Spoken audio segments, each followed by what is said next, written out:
Hello everyone and welcome back to Lucky Loaders 15, where I'll be giving you 4 of my best bets for tomorrow's racing. Now before I get into those, and that also as well will include my Irish 2000 Guineas mini review and my selection as well, and it's going to be my Longshot selection as well, so stay tuned for that.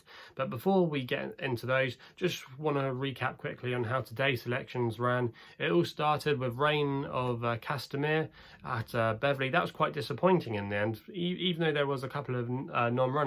It did go off as short as 6-4 when we advertised it at 4-1, so there was a lot of market confidence behind it. But I just don't think the race suited it. It didn't get its own way up in front, taken on early by Old Harbour, and when this horse won last time, he didn't have a single horse around him, and I think maybe he just wanted his own way out in front. And if you actually look at his last 2 runs, they've actually come on the all-weather rather than the turf, so maybe he's a little bit of an all-weather specialist, but he was very disappointing and very frustrating. And Reign of Castamere won't be going into my notebook next time out. We then go and talk about our nap today. Curragh work at Newbury. Ran okay, I thought. James Doyle couldn't have done much more. Got the horse in a good position, broke early, got to the front and was dictating the pace, but just bumped into a really nice John Gosden colt called Worthily, I think it is. He absolutely bolted up, and you could tell he's definitely got a serious engine. Yeah, Curragh worked to her credit. She ran okay, and she might come forward for that run as well, and she could definitely be contesting in maybe some listed races or some decent handicaps later on in the season. So she's still one to keep on side for the future later on in the year. And then we went to Yarmouth after that for Sparkling Diamond. Again, he was well fancied in the market. He went off at 4-1, even though there were a couple of non-runners. He was going to be the main danger to Gigi's Beach, who he met last time at Kempton. But again, I think he's the case. He's more effective on the all-weather. All his recent starts have come on the all-weather when he'd been showing some decent form. And in the race today, he was given every chance under Dylan Hogan, no excuses, and just couldn't find anything. And the winner in the end for Jim Boyle, I saw 1 or 2 people put him up, but I couldn't have had him in a month of Sundays because he hadn't shown anything. I think he'd beaten 1 rival home from 3 outings. So yeah, wild one there if you decided to back him. Fair play, but I wouldn't have been able to pick him out. But hey ho, that's the way it goes in racing sometimes. And then Crystal Palace Cat, just watched the race now for Josephine Gordon and Roger Ingram. Ran okay, got to the front, but in the end just faded out in the last furlong, as so many horses do at Lingfield. It's always hard to make call, but he was given every chance, and that's the way normally he likes to run as well. So you can't say the race wasn't run to suit. He tried his best and he just wasn't good enough on the day. But sorry if you joined in the last couple of days. I saw my subscriber count went up, and thank you as well if you have subscribed. And if you haven't subscribed, please make sure you do. I really appreciate it. But yeah, sorry if you just joined my YouTube channel recently. We have had some success recently. We had a 25-1 winner last Thursday, and we have had the odd winner here and there. So we're still are in profit for June, but we could do with a couple of winners. We've just been creeping along, had a couple of winners, had a couple of losers, just the way it goes. But yeah, today was a losing day, but hopefully we can turn it around tomorrow. And we're going to start tomorrow in the 3 o'clock at Wolverhampton with my next best, with a horse called Cliff Wind. Now, this horse is 8-1 with bookmakers at the moment, and there's currently 4 places on offer with some firms, so I'm going to recommend an each-way bet. And this horse is trained by Sir Mark Prescott, and Ryan Tate is booked for the ride tomorrow. Now, Sir Mark Prescott nearly got us a winner last night with Anno Lucius, who ran on really strongly in the closing stages at Kempton from an unpromising position, and that's definitely a horse for the notebook.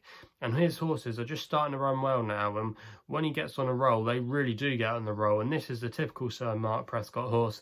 Ran as a juvenile and was out the back for most of them, just picked up a low handicap mark, and then when they go into handicaps, they should come into their own and should get up some winning sequences. But this horse actually has appeared in a couple of handicaps, but hasn't been convincing in all of them. Did finish second in one a few starts ago, and then last time out ran the most bizarre race at Kempton I've ever seen. This horse came with a challenge down the inside under Luke Morris. It looked like it was going to win, and I just wonder if he thought, no, sod it, put the brakes on. We want to keep this handicap mark where it is, just testing the waters, because that's what it honestly looks like. This horse looked like he was going to win in the last 2 furlongs to pretty much fading out, and but it wasn't that far beaten. But I think the key to this horse maybe is going up in trip. All those runs have come over 6 furlongs, and it's going up tomorrow, this horse, by a furlong to 7 furlongs, so that's definitely going to suit. If you actually look on the breeding, this horse is actually related on the dam side to Cormorant, and Cormorant is a Group 1 winner, and this side of the pedigree oozes stamina. So for me, at 8-1 in quite a weak race, I didn't see too many exciting horses in this race. I think at 8-1 she's got a massive chance, and like I said, with Sir Mark's Yard coming into form now, this horse looking like he could still be well treated off a mark of 56, I think she's got a great chance. So for me, that horse is going to be my next best, and hopefully we can get off to a good start. We then go to Newbury with my extra tip in the 6.25, and I'm going with a horse here called Aweedram. Now I'm going to recommend just a win-only bet, currently 5-1 with bookmakers at the moment, and this horse is trained by Alan King, and Will Buick is booked for the ride. Now Alan King, I think he's a really underrated trainer with his horses on the flat. He's got some top ammunition that he can throw out, such as the likes of Houders, Wins, Beringer, Coeur de Lion, Trushan. He's got some lovely horses at his disposal, and this horse looked like it could have been one of them last season. Now this horse started off the season really well, got 2 wins together at Newmarket and at Ascot with Will Buick in the saddle, and the only times he's ridden this horse he's actually won, so he's 2 from 2, so it's great that he's back aboard. And afterwards, after those 2 victories, kind of maybe just got found out or had 1 or 2 niggles, I remember hearing at the time. But last time out, when it ran in the autumn, this horse ran okay in a race at Chelmsford behind Dubai Warrior, who was touted as an art horse at one point for John Gosden.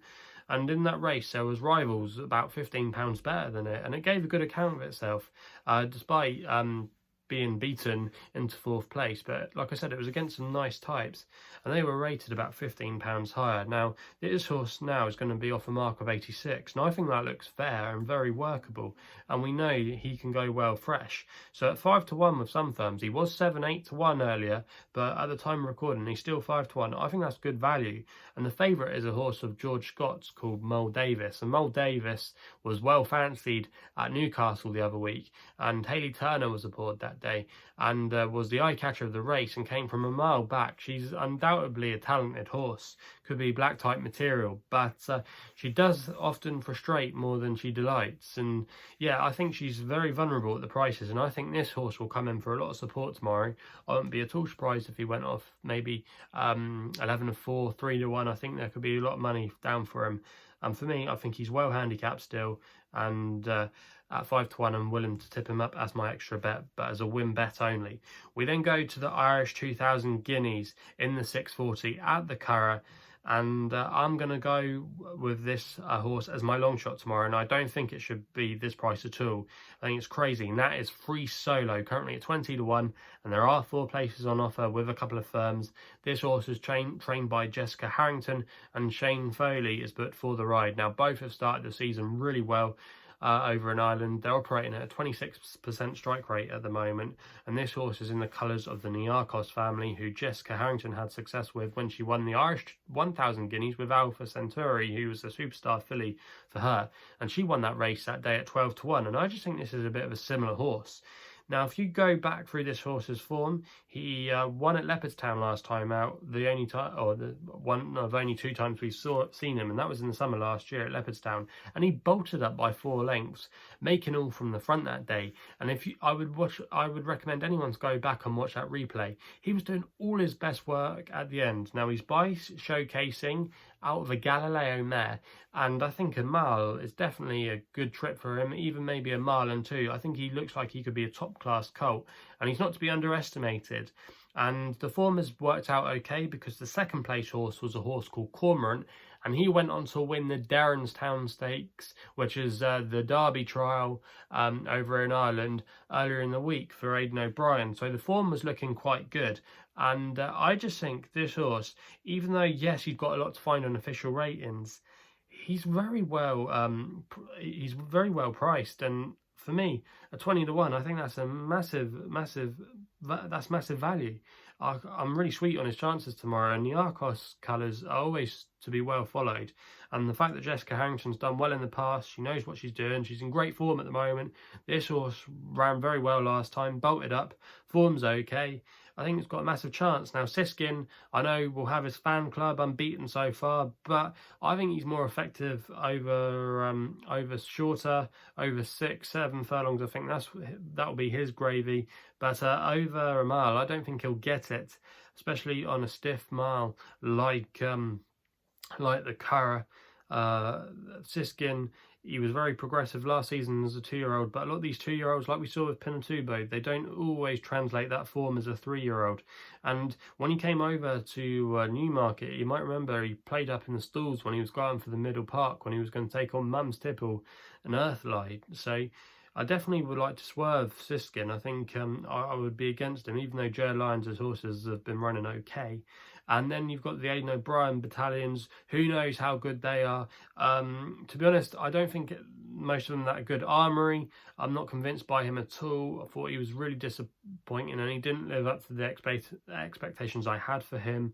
And then you've got the likes of Vatican City. He's an unknown. You've got the likes of Royal Dornoch. Yeah, a lot of horses in here that are hard to know where you're at with Aidan O'Brien.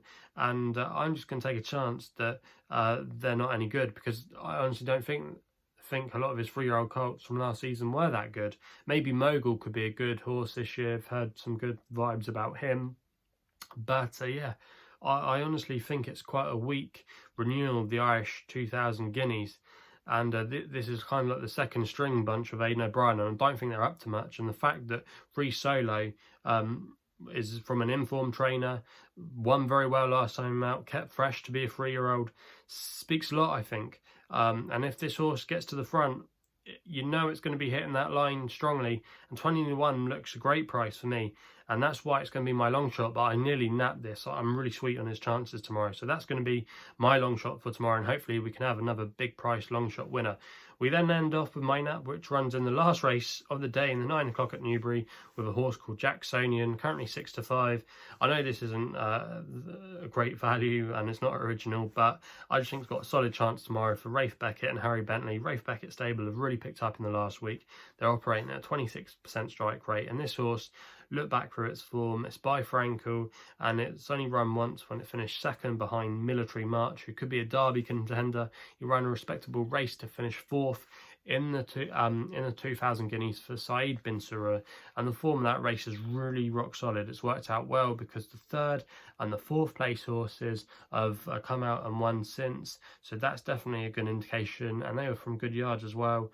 You had John Gosden horse in there, I think was the one that finished 3rd, so it looks fairly good form.